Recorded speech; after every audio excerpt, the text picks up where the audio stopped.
Ladies and gentlemen, hello and welcome back again. We're taking a look at Team Empire facing off against Friends. It's the DAC 2016 CIS Qualifiers. And guess what? It's Aloha Dance facing off against his old squad. I'm Lyrical as well, joined by the lovely Trent Pax. Trent, hello. What's happening, man? Where's my Ember Rubik? I was just sitting here like, all right, Ember Rubik. Like, what else is there to do in a situation like this? But they go Rubik Nix. No, I'm excited for this series. As you said, Aloha Dance versus Empire. I hadn't really thought about that. We're going to see Yoku again as well. I haven't got to watch Friends in quite a while, but last time I was watching them would have been that crazy No Fear game. Oh, I was making mad plays on the Earth Spirit up against the Underlord, which was pretty god tier. So, no Underlord this game. Still Earth Spirit in the pool. Potentially could be a pick here if it doesn't get banned out by Team Empire, who go back for a tried and true methodology of Dota 2 action. It's not Shadow Demon Luna. It's Slaughter Lifestealer, the next best duo in Pro Dota. Who could want anything better? That's great. I mean, really, what more is there in life than Slaughter Lifestealer? So, Luna's still in the pool. Ember Spirit's still in the pool. Sniper's still in the pool. Shadow Demon's still in the pool. Decent heroes. Io, he's gone. Meepo, he's gone. Lone Druid, not going to happen. Tired of that hero. We're done with him. Fake sniper. Yeah, that hero is just absurd. I was watching the NP versus DC game earlier for the final set of the Star Ladder qualifiers, and it just man. He completely destroyed. It was so depressing to watch. Speaking of another guy back in the day, you know, taking a look at Rezo playing him. Obviously a storied history with Team Empire as well. All you fans out there, don't cry too much. I know that it's sad that he's over there now, but yeah, it's kind of an interesting look. Just again for a bit more history for people. The last real serious time that we saw a lot of Empire and they were looking really good was the lead up to Boston. And you think about them, they got to the finals of the Dota Pick qualifiers in a best of 5 against Secret, and then they were delayed 4 hours or something crazy like that. They couldn't get their game going, and then because they were delayed so long, they wanted to drop out of Dota Pit and compete in the American Open qualifiers for the Boston Major. It was just such a... And then after that, you had G splitting off and Aloha Dance splitting off. And then you're left with this new Empire squad, which I think still has a ton of potential. And Chappie has proven to be a pretty decent replacement, but a lot of tensions might be running high in this game, I guess is what I'm trying to say. Yeah, these are definitely... it's all 10 players are just these well-known CIS. Again, it's this whole idea of CIS Qualifier, man. Big deal. Get your squads together, get ready for the major, and looking forward to TI as well here too. Just trying to get the most perfect CIS roster possible, qualify out of the region, as most people will be assuming that qualifier will remain for TI as well. But the band's now coming out. All those heroes we named, they're gone. The OD, someone else who has slipped through. The Bat Rider's still in there too for Team Empire, but I think with the Nyx Assassin and the Rubik on Friends, seems unlikely that Empire would go for it. Friends could potentially, just because Bat Rider actually, I think Rubik Nyx Assassin is a surprisingly okay support duo, just because the telekinesis can help set up for support Nyx, but not always going to be ideal. He can still run into some troubles. Yeah, it feels kind of greedy, but if you can get away with it, uber value, definitely what you want there. The Shadow Demon banned out too now. All forms of snipers are not going to be in this game, which I think we should all have a moment to just, thank goodness for that, because that's awful. But yeah, kind of an interesting little look here. I want to see what their plan is from Friends. Shadow Fiend taken in. Well, Clockwork in the pool. Are they doing it? Yeah, that's not bad. This would be a really great game for position 4 Clock. Again, could also do position 4 Nyx. The Ember Spirit's still in the pool there too. Not the worst hero to send into the safe lane. Could also still go mid for Team Empire if they want to add a little bit of mobility. Ooh, but Undyne is going to be the pick. I am liking how this is already squaring up. For me, this is looking like a battle of brewing. He got a bug fix bug too, or a buff rather. The zombies from the Tombstone cancel Blink Dagger again, which they weren't doing for a while, which was a really huge bug because that's a pretty big deal for Undying, especially if we got someone like a Slardar. 5 seconds. I will say that I feel like they really are going to need to get Undyne a lot of farm in this game, because so much of this hero is just about staying alive, and with Slardar, Lifestealer, and now TA on top of him, if they throw on amp damage on Undyne, he is just gone. They have to get him something. This is interesting too, though. 10 Going for the TA, so worried it was going to get banned out. And yeah, position 5, they're gonna guess that it'll be a off-lane slider. Not gonna go for the double melee supports. I probably agree with that. I might think Dazzle's really strong. It would really help. There's more minus armor for the side of Team Empire. Would also give a grave to TA to allow her to really go ham. Lena would be not the worst either. Kind of weird, but just up against like Undying, teams used to look towards her for the attack speed up against the Tombstone. Also, I was just watching the start of the other game, and they picked Alina, and I was thinking, oh, what a hero. She's been gone, but she's good up against Shadow Fiend too, because he always discharged the Requiem. So any of those heroes that need to like stand perfectly still adds a lot of value to someone like Lena. But she's a dead hero, so I should probably stop talking about her. Oh, it's fine. You love to hear it. I like this way that it's set up too. Obviously, the Shadow Fiend versus TA matchup can go and swing either way, but they're going to send the Ogre in there, and Friends with the response to the Undying means that he's probably going to head mid and try and be that mitigating factor to the frustration that I'm sure Empire, or rather Friends, would feel their Shadow Fiend getting cut out. Also, a nice little interaction here. Undying with Soul Rip, multiple different instances of small damage breaking through the refraction of TA. Nice little combo there. For sure. I like that. I wouldn't mind a Bane here too to help set up for Slardar. I think that'd be pretty good. You also have Requiem, or rather the Fiend's Grip up against Shadow Fiend, who likes to build that early BKB. I think Bane would be super strong. Empire, one of the only teams that actually pick it, and they pick it quite a bit. That's probably the #1 hero I'm looking for right now. Show me Bane. That didn't work. I thought it would just immediately pop. Well, I haven't picked yet. You never know. It's a possibility. There's not a ton of other ones that Air Spirit already banned out too. Yeah, I feel like they need a solid like lane support there in that way. I still like Dazzle, what you were talking about earlier. Wouldn't be bad. Yeah, Dazzle's okay too. Some teams also, and they've even done it before, they're okay with sending the Ogre as like a 5, where he just kind of sits with the lifestealer. It doesn't have to be that ranged hero anymore, so they could go back for something a little bit more aggressive, and a 4 could even be something to work with Slider. Could be a Darkseer. That would be kind of dank if they went like Darkseer, Slider, off lane, Ogre, lifestealer, top. I would also be a-okay with that, but or Bat Rider. Friends, the more interesting pick left for Friends. Yeah, Bat up against Nyx though, it's kind of oh, there you go. My issue. Trent, you're so smart. I try, but we'll get there eventually. Friends much more interesting. So the Venge ban, they're like, okay, we don't want any of that position 1 Venge. So who will their position 1 be? It's gonna matter in terms of the control that's offered out by this last hero from Empire. Sven, but let's see, what have Friends been up to lately? Jug, yeah, he's still in the pool. That's pretty strong, not too shabby. Sven would be okay, just because, again, lots of minus armor coming out. The Warcry would do quite a bit of work. Lots of stuns to stack up.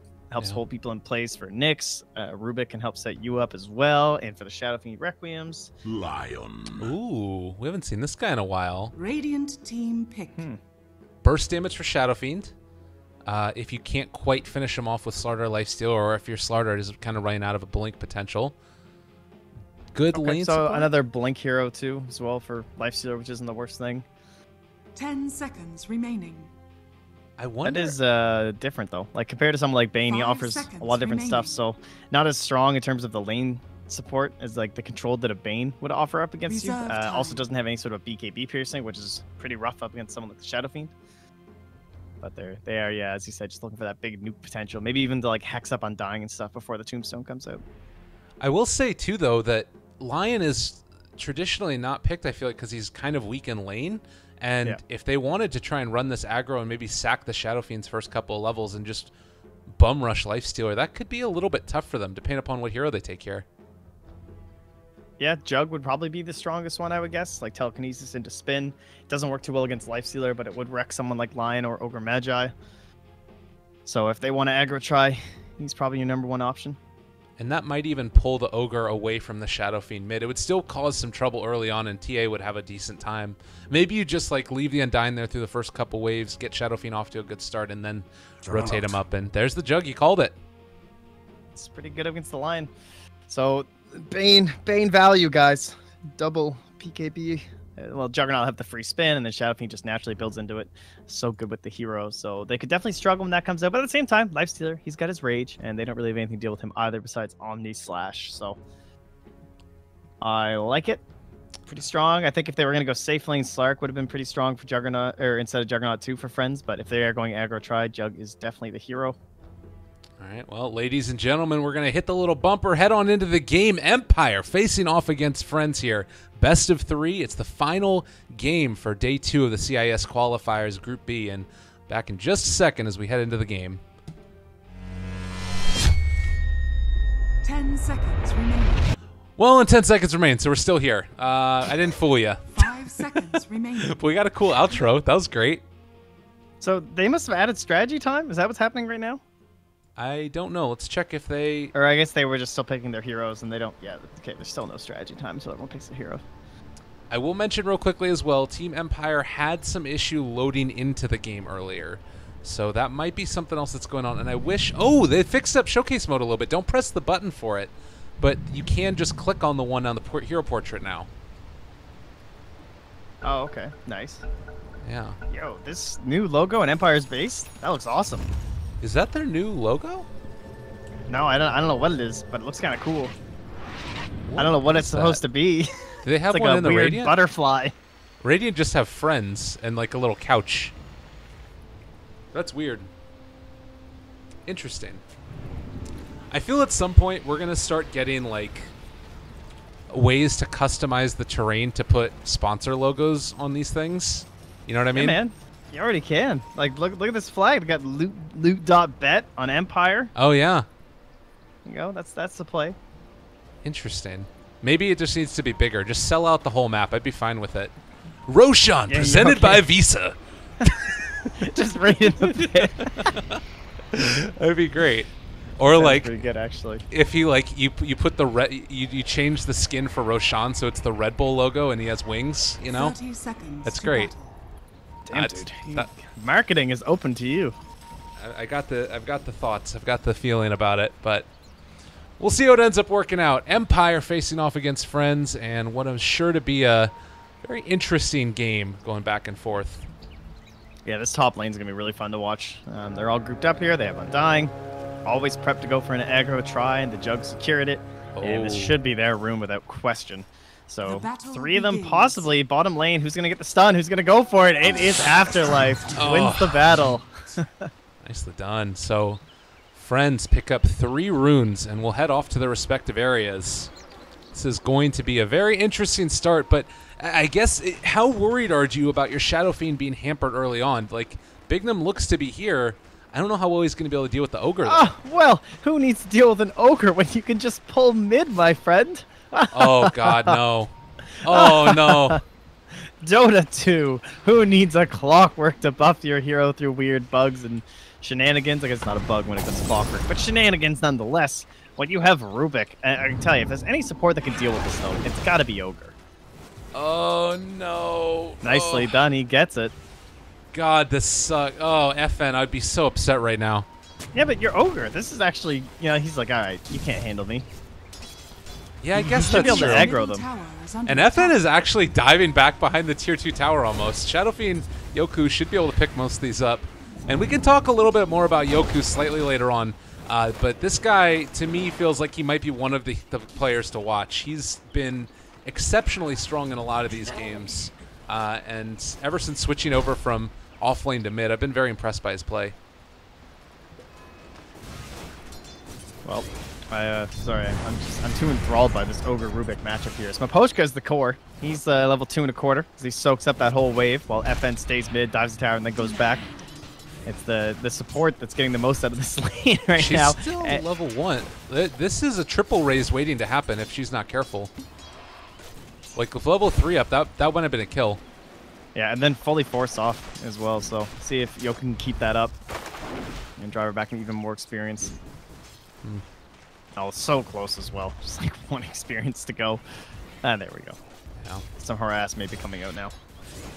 Well, a good start so far for Shadow Fiend, 5-0 versus the 6-5. It's still pretty great for TA by and large. And I haven't seen a ton of pressure up top. I guess the big thing is that Jug's been able to be a little bit ahead in CS. The big winner of the early stages, though, feels to me down bottom, Slardar, Ghost Stick. Already 10-2 versus the poor little Nyx assassin here. I guess he's up there as well now. So never mind. It was creep wave under tower. Yeah, no, it's fine. It's understandable. It's a pretty even matchup overall. Should be too shocking. Ghost Stick, it's a nice pull here, but Afterlife quick on that one. Keep the creeps in lane here. And I would give a slight edge to the Nyx, especially because... oh, Ghost Stick. Nicely done there. But actually, I guess Ghost Stick has a mango. It's really just even overall. The regen though is a little bit brutal for Nyx Assassin. It's so good. 4.2 naturally, whereas Ghost just needs to keep popping up into these tangos. They like double the regen on the Nyx Assassin. Yeah, that's hard to deal with and can continue to trade throughout this. They both have picking up poor man shields, but it'll be interesting to see how natural the next agi too. Yeah. Sure, it'll start to scale a little better with the levels, but for now, Ghost actually has the slight edge on the armor, surprisingly. Good old Slardar. Well, another kind of interesting thing about this is that Miposhka's been able to disrupt the pulls so much that Rubik is actually forced back and away now. So I think that it might end up turning a little bit more TA favored, although Yoku is still getting a lot out of the laning phase and is going to be level 5 now. I'd love to see some more pressure applied up top lane, where maybe they can how about Bignum goes for a pull here? This one's harder. I'm not sure how much you can do as Rubik on this one. Oh. Yeah, I think you can only get range creep. I'm Okay. pretty sure. When I was testing it, I can only ever get range. Maybe you can get the full wave sometimes. Rubik, what a hero. Yeah, it's not going to kill off the creep wave, but it'll get one of them at the very least, as Miposhka comes Miposhka's back though. and he didn't go for the lift there. It was on cooldown, so able to steal the rune. And Rubik is still level 1. This has not gone great for them in that respect. No, and we've looked for heroes to do this up against Rubik before. Like, Earth Spirit's okay because he can kind of bully around up near this Ancients, and he's doing those pulls too, and he's not in too much concern of dying, plus he's a support that really benefits from the experience. Miposhka, on the other hand, Ogre doesn't benefit nearly as much as someone like one of those better roamers when he does this and he bullies around on this Rubik and stuff, but he's so much better at it. Like, with Ignite and his natural base HP regen, he has zero fear from someone like Rubik. And he can just fully bully that attempt there. Now he's only like level 1. He's not even level 2 right now on Bignum. Total disaster for a Rubik. Although you only need 6 to be relevant, you definitely don't want to be level 1 at 5 minutes. Oh man, and now moving in, FN, he does have that DD rune. They're going to get the lift to pull him back and away, but Yoku's still taking the damage. The Ignite is not going to be enough to get the kill. And Yoku going to stick around. Has the bottle. FN. This is scary. Yeah, Yoku needs to be really careful with that DD. Ooh, dodges away from the blades. That might have been enough to allow him to dive, but bottom lane, the rotation's going to come in now. Aloha dances there, the spin, the TP, and looks like he will be able to make it out. So they cancel the tri-lane, bring the Jug for the rotation, but don't find the kill. Yeah, Jug road spot. No fear TPs from Fountain to mid, refills the bottle of Yoku. I'm going to make his life a little bit easier, but in the end, that just means that Chappie's all alone.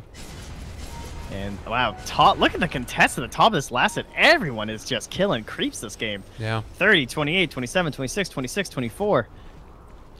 All 6 cores honestly just having a relatively even and good time for themselves. The only advantage going to the TA, and we still haven't even hit first blood yet. This has been quite interesting, and not exactly what I would have expected out of this game, considering it's so many early heroes that are great at fighting. No kills at 6 minutes. Very different from what we were expecting. Need to be careful now. Amp damage onto Aloha Dance, and they can't actually leave him down here alone. He could just get crushed and possibly brought down. Yeah, this is the advantage of the Ghostic being solo for so long. He has that level up here on Aloha Dance, so without Omni Slash, he's not threatened at all. And they want to bully him as much as possible while that's still the case. Oh. FN realizing something was awry, and it was Nyx Assassin Afterlife who had come in to try and find the gank. That would have been a pretty nice kill for them, but able to dodge it. Empire very, very good with their movement and recognition about what's happening around the map. Yeah, now Ogre can go mid. They can farm double camps here with FN. They can also stack the Ancients if he wants to. Yeah, that's exactly what he'll do. And nice little lead up here for him. It's space given to the Ogre. Wouldn't mind seeing the Lion grab this as well, just because King R getting up to 6 could be more impactful than Miposhka, but he's also still only level 3, so Miposhka's trying to catch up here, and there's our Ancient stack from FN. So everything going according to plan for our TA. In the meantime, King R did move over there, was able to stack up this medium camp as well. So they're trying to, facilitate that level advantage. And this is going to actually end up being a problem, though, mid, as Yoku ends up getting Hex. They have the Ignite there, but FN does not want to dive for it. And they have a Sentry down here, too. So Ghost 6 just baiting this. Yeah. Wasting Nyx's time, acting like he doesn't know he's there. I'm really impressed by Empire's ability to dodge these movements. I feel like they've had a good answer for everything that Friends have thrown at them. very rough early game here for Afterlife. Needs to get something going here, or before he knows that there's going to be a Blink Dagger on the Slider and a Life Stealer inside of him. Of course, Ghost Stick going for the Tranquils, the Poor Man's Shield, the Raindrop, so he's not having a bad time, but it just means the Blink Dagger takes a little bit longer, and even has the full Magic Wand too, so plenty of investment into the pre-Blink items. That's quite strong, and the fact that he's been able to get this much, I feel like this is the only problem that you sometimes see with Slardar in the offlane, is that he gets shut down. But considering that didn't happen, they need to be careful here. Aloha Dance, Crush connects, Mikoshka here as well. They do have the spin, but they're able to find the Fire Blast, and that's going to be first blood. Ghost Stick on the offlane Slardar kills off the Jug, completely left alone. No Soul Rip, no nothing. Yeah, that was a risky play too, with the Omni Slash being up and available, but they stacked the stuns perfectly. No problemo. Wow. That was... But Chappie up here anyway. He's doing okay. He's almost got his armlet. But until the Blink Dagger's up, Zero not going to be doing too much this game. Oh, another stacking for FN. Getting rich. That might have been a bit early. Oh, nice. He got it. What a player. On it. Doing it. It's looking good. Aloha Dance again in trouble. They have another Fire Blast to level out. There's going to be the amp damage as well. They try and go for the turnaround. Ghost Stick is going to pay this time, so Aloha Dance takes a kill. I really needed that one. It's nice to get that without using Omni Slash too. Just right after you use Omni Slash, pretty much guaranteed they're going to make some sort of a movement on you. Try and press you once again, but now he still has that threat, so it opens up the support mobility, and they're going to smoke up and, again, just try and get Afterlife something here. The unfortunate a little bit more than just the Slardar, I suppose. They should see Afterlife moving over this direction now, and seeing that he's set up there, they're expecting the movement. I don't think that they're going to be able to find anything. Yeah, they break the smoke, and Omoposhka up on the high ground. Yeah, they de-warded immediately. God, that...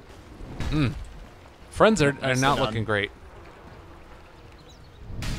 Yeah, and the more of this like patience and inability to get things going, the further ahead TA is going to get. FN start to really get into that really dangerous zone. At the same time, Yoku has been completely alone mid because TA is jungling, doing her ancients and whatnot. More focused down on the bottom, and it's going to continue to go that way. But now it's the smoke actually coming to the mid lane. And Yoku, perfect. Oh, actually, it's a dire side scan. So there you go. They have not scanned from the Radiant. Oh, God. And there it is. Just walking right into him. They've got too much damage too quick. No way to stop it. Now they might even end up losing No Fear as well. They have the Earth Spike. Finger of Death to finish. And Empire going to take a commanding lead. You know, I said that Friends aren't looking great. Really, it's Empire looking spectacular. Radiant's middle tower is under attack. Yeah, that rotation may be a bit suspect, perhaps, like just knowing your Shadow has been alone for a while, no one's showing on the map, but just trying to get the most of the lane as possible. Just want that one last wave. TA shows up, that like one trap, just enough to kick that one off. And now FN right back at it, cleaning out these ancients. This is where the real money comes in. Currently has the blink queued up. We'll see if that kill changes his mind. Squishy lineup on the side of Friends, so might be feeling that blink's gonna be enough to get some damage. Could also think that with the amplified damage, it's more important to keep up with Ghost Stick than it is to add just a little bit more damage. Likely that if someone's tagged up with that, damage won't really be an issue. So you could melt Roach a lot faster with the Deso. I'm personally in favor of the blink first this game, so I'm hoping he sticks with it. Yeah, being that facilitator for Chappie as well if they want to. Like, the Slardar is getting to a Blink Dagger in good time, but it allows them so much more maneuverability to open up the map. And Rubik is 6 now, so they can fight, at least to some extent. It's still going to be very tough without a whole heck of a lot of farm on Undying. I feel like this hero is just going to be food in these engagements. Yeah, and if they look on top right now, they're going to see Chappie with an armlet. He's just clearing up the waves. The second this Life Stealer is gone, they need to be like either 5 or just all behind towers and not showing at all, because they're gonna know something is coming if he leaves that lane at this moment. Oh, and now they're gonna run into Afterlife is gonna be revealed right here as well with Vendetta. FN knows what's happening. Radiant's top tower is under attack. Yeah, the game does not become a whole lot easier at this point for Friends. What's the sort of timing for them? Is there something that they can accomplish over the next few minutes that alleviates this problem? And it looks like they're going to go for another smoke play and try and use it with Yoku this time. Vendetta, along with both supports and Shadow Fiend, seems to be the plan with the Dragonlance. And so here we go. Maybe going to go up into this area and try and find their TA. Actually, they're going to try and bait out Aloha Dance here and close it in onto a tower as well. Oh, this would be nice. Maybe if they dive, hope TPs will come to the shrine and kill them.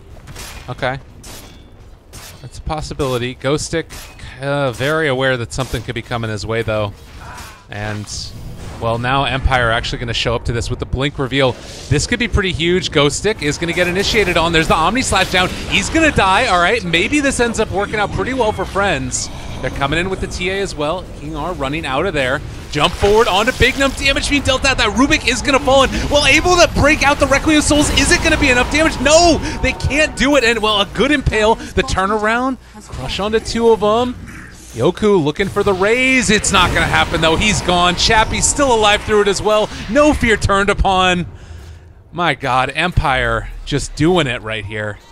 This is terrible.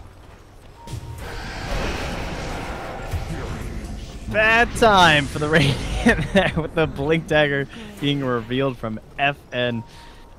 Man, so much money. Now it's a full Mithril Hammer after just buying his Blink Dagger. Requiem going off on top of a Raged Lifestealer and a Refraction TA. Just nothing, like absolutely nothing. Yeah. No damage done. And, a very deep dive not paying off. What a disappointing little opening here for Friends. Do you think that this was by virtue of like a draft that Empire came prepared for that Rubik well enough, or do you think that this was just flat out outplay? I would say Miposhka has a huge hand in this game. Just the sentries he's laid all over the map stopped any sort of a snowball from the Nyx Assassin. The fact that he contested Bignum in the mid lane there, stopping that Ancient Pull to make sure that his TA was going to stay relevant, as well as just even snagging bounty runes, not allowing the Rubik to do anything. There was no setup mid on the TA from the Rubik. Undying is a great hero in aggro tri-lanes when he's forced. Like when you're forced to fight Undying, it's very frustrating, but No Fear wasn't even like battling at all at the start. He's like throwing out a couple decays and stuff from the top lane, but it's not like they were committed into any sort of engagement, especially when you have a life stealer. So by putting Bignum in the mid lane, they just kind of lost that tri-lane power. And wow, that was... Oh my God. Who needs a Deso, honestly? I mean, she's about to have it on top of everything else, so this is gearing up to be one of those games where TA just makes your life miserable, and, you know, with the Bloodlust being on top of her as well soon... That was even without Bloodlust. That's a good point. I'm excited to watch them annihilate Roche. Yeah. That'll be coming in just a moment here. I mean, Deso should be flying out shortly, and the other thing is that, like, I'm trying to figure out the way that you get back into this. You have blinks up on the Nyx Assassin, so that helps, but Lion has a blink at this point in the game at 15 minutes. And like, level 8, tower is under attack. Radiant's bottom King Ar's got quite a bit of room, so 3 heroes ready to transport our Lifestealer here, and with the Deso now, Ghost Stick will be the one to take him inside. The old classic, back at it again. 4 heroes smoked up. And 4 heroes, 5 heroes mid now as well. FN will show.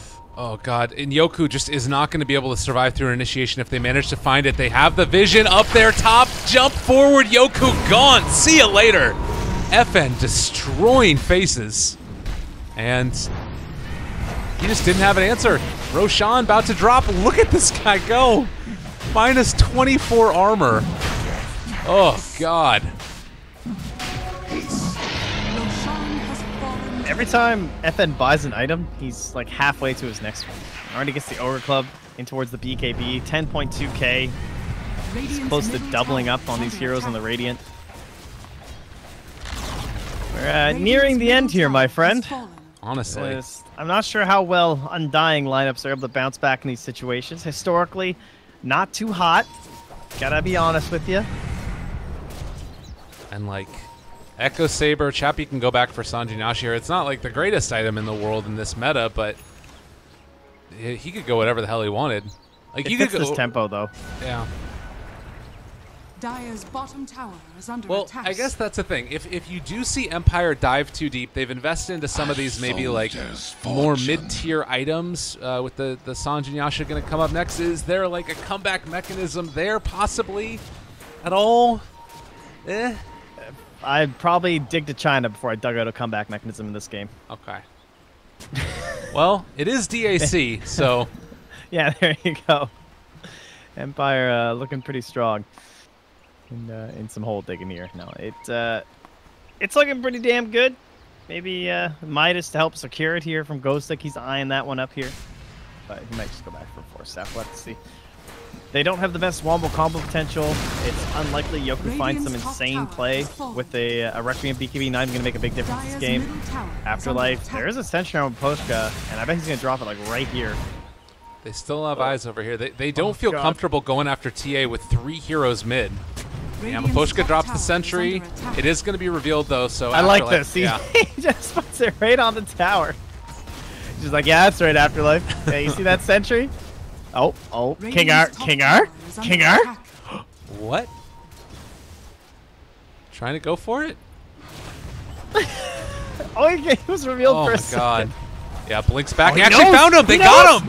Oh, no, Nyx. Oh, it's going to hurt. Oh, God. Yep, there's the crush. There's the kill. All right, well, the one piece of, like, solid play that you had potentially there, and the Nyx Assassin with the Blink Dagger is going to be gone for 30 seconds, and while Stealing Refraction helps for Big No, but there's the jump forward, the crush, he is going to explode. Double kill now, no stuns left on the field. There is nothing to deal right now with Empire. It is 18 minutes, and you're going to lose a Tier 3 tower and a lane of racks. They can't do anything. Literally nothing. Kinger, that was a sick play. And they still have so much reach to jump into this base the moment they see a weakness in any of these heroes. Amplify damage, watching no fear. Aloha Dance gets the deny on the tower, so... Alright. That's something. Or rather, the barracks. Wow. Oh, God. Oh, that's pretty funny, actually. I haven't seen a melee Rex denied in quite a while. No. Too bad it doesn't do anything, sadly. And all it does is put your name with the sword next to the Radiant top melee. Like, if these are going down, I'm taking them with me. Yeah, there you go. Aloha Dignity. Dance. That's all it is. Showing defiance in the face of his former team. God. Yeah, Chappie did choose to show defiance in the meta as well, if he does pick up that SMY. Yeah. I like it, though. Deso being the most common item on a lifestealer in this situation, but he is the TA with the Deso. They already have the minus armor from the Slardar. It's not going to offer as much as this SMY will. In fact, as long as they're Desoed up, I'm sure it's either more or just as much damage. Yeah, you get the diminishing returns from armor at certain point. And, well, 2 shots, Creepway is dead, and pretty close to that is how much it's going to take for the tower to go down. Backdoor protection. Not even waiting for the creeps. They don't care. F.R.I.E.N.D.S had enough. We're taking this damn thing. Yeah, but look at No Fear up here, man. He's getting that tier 1. Oh, this solid 75 damage. Yeah, nobody is going to come back to defend this, at least for the moment, and it looks like, at least for now, Empire comfortable just taking all the tier 2s. They don't want to end up putting themselves in a bad position. F.R.I.E.N.D.S not even going to try and pull them back. Yeah, he's just going for like max efficiency. Perhaps too worried that Afterlife could be underneath him with an aim detection. He sets up for a stun. They all come back. Then age doesn't matter because you're just in the middle of nowhere. But still has a 10-second BKB to work with that virtually guarantees the mid rats. And you can see even like the sentry wards that are dropped here by Maposhka. They're going to be in a good position, and it looks like a movement now by F.R.I.E.N.D.S. This is the last vestiges of hope, but they're going to have to go uphill. Aegis did just expire. Afterlife, his smoke breaks. They realize exactly where they are. King R trying to be that gatekeeper as well as Maposhka. They jump forward, find FN. The immediate crush, though. Oh, on to 4 friends. Is it going to be enough? It does not look like it. Maposhka taking some damage. He is going to die to this, but still, oh my God, the damage is too much. FN, Chappie, every damn person, they're all gone. Holy they crap. Got 2. Oh, it's a low ground there for a moment on FN, but there's the double kill. All right. This is why in your compendium you always pick TA. Games like this, you just take that chance that QO is going to get his hero. GG. But this game, it's FN. And TA just gets rid of bounces out of the game. No GG necessary. They're over at Empire. Just shellacking F.R.I.E.N.D.S. Yeah. That was rough. Absolutely nothing going for them. Pretty standard lineup. They just lost. I don't know, everything was close in terms of the last hits, but it was really that rotation from the Nyx Assassin couldn't get anything off. Omni Slash couldn't get a quick kill going. Pressured too much from the Slardar. The mid lane did not work out at all, with the Rubik being trying to do these pulls. Ogre was just the answer. I do think Miposhka played a fantastic game, which is, it's not easy to credit an Ogre in a lot of games he gets picked because all he does is sit mid and ignite and then bloodlust someone. But this game, Miposhka's movements, his wards, his sentries, his ability to deny that pull in the mid lane, all had a massive impact and just made the game so much easier for the rest of his team. Despite F.R.I.E.N.D.S play, I'd actually probably call Miposhka the MVP. I think he just made this game so easy for his team. Not often you see an Ogre called out for MVP. 0, 1, and 9, though. It's a great time. Great time. Well, to me, that looked like the biggest stomping that we've seen so far out of the 2 days, 4 matches. And, you know, VP, they can't play because their internet's down. So Empire, to me, looked like the favorites. Hopefully VP can get their stuff sorted out. But at least for now, Empire is the team that I would be watching out of this. Really, really impressed with their play. And like you said, it was awareness, realizing where it was that Afterlife was always going to go. And I think that's the thing that separates top teams from other teams, is the vision and understanding about where you need to go next. So really excited to see where they go from here. Maybe overhyping some up and downs, though. So yeah, we got to see what happens game 2 for Empire. I could see this going the complete opposite way, being like 20-0 last game as well with these players. So we'll see. Well, ladies and gentlemen, buckle up. Game 2 in just a little bit. Friends versus Team Empire. Lyrical and Trent Pax, your 2 casters. Follow us on Twitter if you feel so inclined for our sellout moment. But most importantly, give them a follow on DAC 2017. EU, I think, is going on right now where somebody is playing somebody. I think it's who's playing? It's Nip and I can't remember. But Liquid. It's Nip and someone. Go Cinder and woo! All right. We'll see you guys in just a little bit. Moonduck. Game 2. JK, we love BTS. Game 2 just around the corner. See you guys then.